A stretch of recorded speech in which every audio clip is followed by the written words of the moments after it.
Hello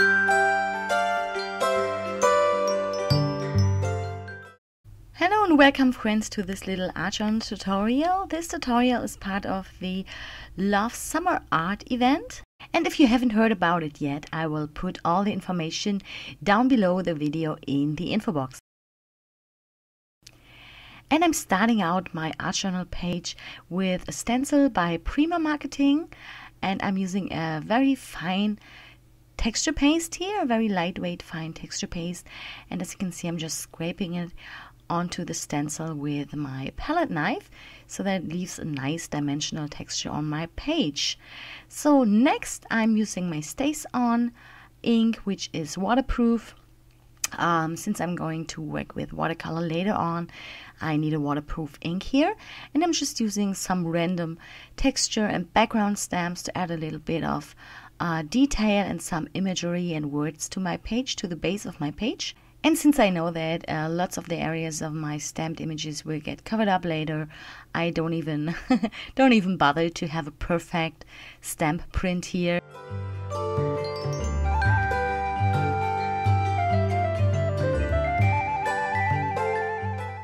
Next, I'm adding a second layer with my stencil and my texture paste.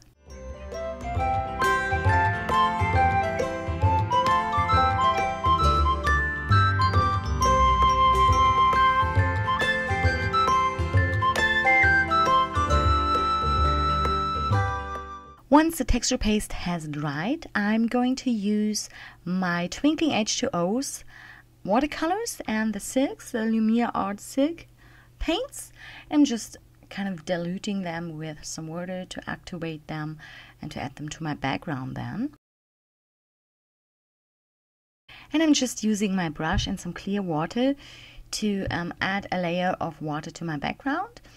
Make sure the paper is really soaked really good with the water.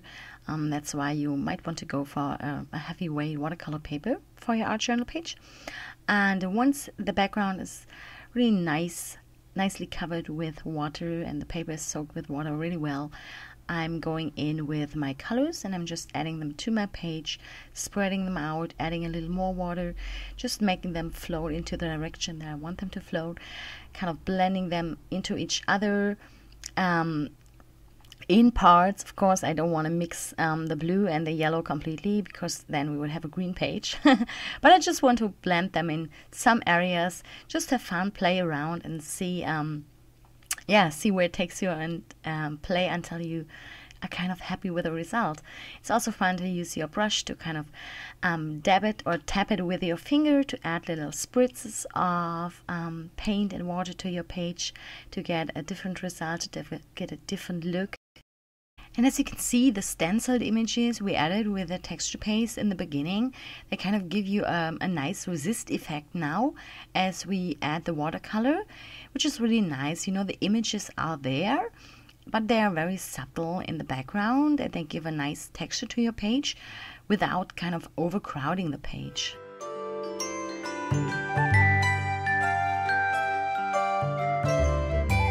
Next, I'm gonna prepare a title for my page, some words, and I'm just using on another sheet of paper here, using some Faber-Castell gelatos. I'm just applying them right from the stick onto the paper, and then I'm using a baby wipe to kind of blend them into each other until I'm happy with the result, until I like the background effect.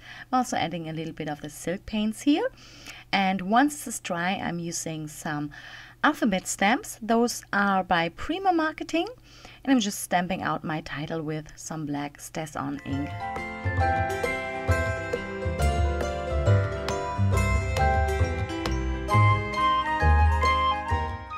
And next I'm just using my paper trimmer to cut my words into little stripes. So before I will apply my title to my page, I want to add a little more texture here.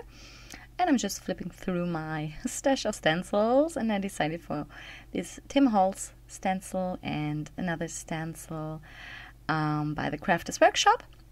And I'm just gonna apply a little more texture to the background. Here I'm using this little paint dabber thingy and some black dilutions acrylic paint, and I'm just applying it over the stencil to add some black words to my page.